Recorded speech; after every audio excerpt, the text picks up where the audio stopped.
पर बैठे थे, जिसमें से लगभग सभी क्रिकेटर रह चुके हैं, वो यही कहते हैं। वो कहते हैं गुरु ऑक्शन के बाद सबसे कमजोर टीम उन्हें आरसीबी लग रही है।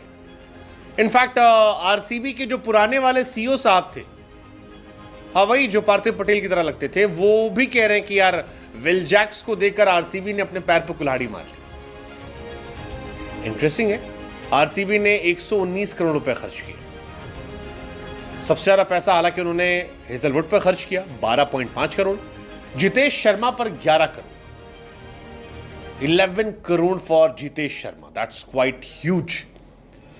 बट बहुत सारे एक्सपर्ट्स का मानना है कि सारा मामला सही से खर्चा नहीं हुआ, और अगर हुआ होता तो आरसीबी और स्ट्रांग बन सकती थी।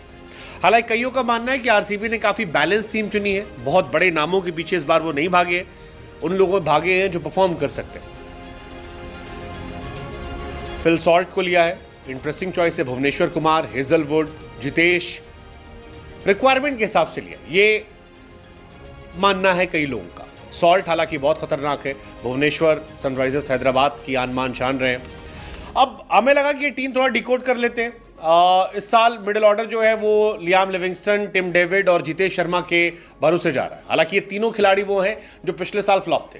लियाम लिविंगस्टन जो है वो खेलते थे पंजाब के लिए, जितेश शर्मा खेलते थे पंजाब के लिए, और पंजाब का बेड़ा गर्क कर दिया था इन लोगों ने, बेड़ा गर्क कर दिया था। टिम डेविड खेल रहे थे मुंबई के लिए, मुंबई का भी बेड़ा गर्क हुआ था लास्ट ईयर, लास्ट पायदान पर थी। लिविंगस्टन ने लास्ट ईयर 22 की एवरेज से 111 रन बनाए थे पूरे आईपीएल में 14 मैचेस में। लियाम लिविंगस्टन के बाद जितेश शर्मा ने 17 के एवरेज से 187 बनाए थे, और टिम डेविड ने 30 के एवरेज से 241 रन बनाए थे।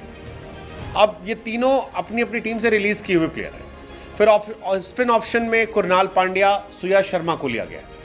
कुरनाल पांड्या डिसेंट बॉलर है, मतलब टांग पकड़े गेंदबाजी करते हैं, चालाक गेंदबाज है, लेकिन विकेट टेकर नहीं है।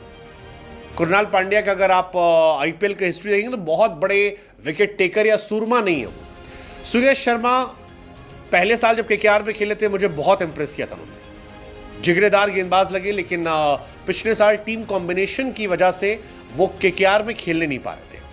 अब समस्या क्या है कि इस साल ग्राउंड छोटा है, देखना इंटरेस्टिंग होगा क्या होता है। तेज गेंदबाजों में भुवनेश्वर कुमार, हेजलवुड इनके पास है, लेकिन भुवनेश्वर और हेजलवुड दोनों पावर प्ले वाले बॉलर हैं। आप शुरू में करवा लो, दोनों तगड़े गेंदबाज हैं, अच्छा करते हैं, लेकिन बाद में वो जो डेथ बॉलर की चाहिए होता वो नहीं इनके पास। जैसे पथराना है, बुमराह है, ये वो काम करेंगे जो मुंबई के लिए ट्रेंड बोल्ट करेंगे। शुरू में ओवर डालो, विकेट निकालो, खत्म, एंड तक नहीं जाएंगे। फिर विल जैक्स को छोड़ देना, विल जैक्स को छोड़ना काफी लोगों को लग रहा है। मैंने कहा आरसीबी के पुराने लोगों को भी लग रहा है, वो कह रहे हैं कि यार पिछले साल अगर आरसीबी क्वालिफाई की थी तो विल जैक्स की वजह से की थी। लेकिन अब जियो स्टार एक्सपर्ट रेटिंग आई है, और उस एक्सपर्ट रेटिंग में आरसीबी को सबसे कम नंबर दिए गए। जियो स्टार एक्सपर्ट रेटिंग में जो एक्सपर्ट थे उन्होंने दिल्ली को सबसे ज्यादा अच्छी बैलेंस टीम बनाने के लिए 8.8 रेटिंग दी, 10 में से। हैदराबाद उनकी सेकंड फेवरेट चॉइस है, 8.2। मुंबई थर्ड पर है, 8। पंजाब 4 पर है, 8। गुजरात को उन्होंने 7.9 दिया है, मेरी समझ से परे। गुजरात वाला तो मैं समझ नहीं पा रहा, इसीलिए मैं आरसीबी के फैंस को कह सकता हूं कि आप भी हौसला रखिए इतना, क्योंकि इन्होंने गुजरात को 7.9 दिया। गुजरात का मिडिल ऑर्डर पूरा क्वेश्चनेबल है। चेन्नई को 7.9, लखनऊ को 7.8, कोलकाता इंटरेस्टिंग टीम है उसको 7.7, राजस्थान 7.7, बेंगलुरु को 7.4, सबसे कम। अब आरसीबी क्या इतनी कमजोर है और देखने वाली बात होगी। हालांकि आरसीबी में मेरे हिसाब से टीम ठीक है, विराट और फिल सॉल्ट ओपन करेंगे, अच्छा ओपनर है। मिडिल ऑर्डर में रजत पाटीदार अच्छे हैं, लास्ट ईयर अच्छा किया था। थोड़ा सा लियाम, जितेश और टिम डेविड की फॉर्म को लेकर चिंता है, क्योंकि लास्ट ईयर तीनों फ्लॉप थे। जितेश को उसके बाद भी कई मौके मिले, कहीं इंपैक्ट छोड़ नहीं पाए। टिम डेविड भी ऑस्ट्रेलिया के लिए खेल रहे थे, पाकिस्तान के सामने भी खेले T20, बहुत इंपैक्टफुल रहे नहीं है जितना बड़ा नाम रहा है उस हिसाब से। तो लियाम, जितेश और टिम डेविड की फॉर्म देखनी होगी। Krunal, they should have gone for Washington सुंदर, मुझे अभी भी लगता है। सुंदर सस्ते भी मिल रहे थे, और सुंदर अभी इंडिया के लिए खेल रहे, और इंडिया के लिए आप खेलते हो, आपका कॉन्फिडेंस अलग होता है।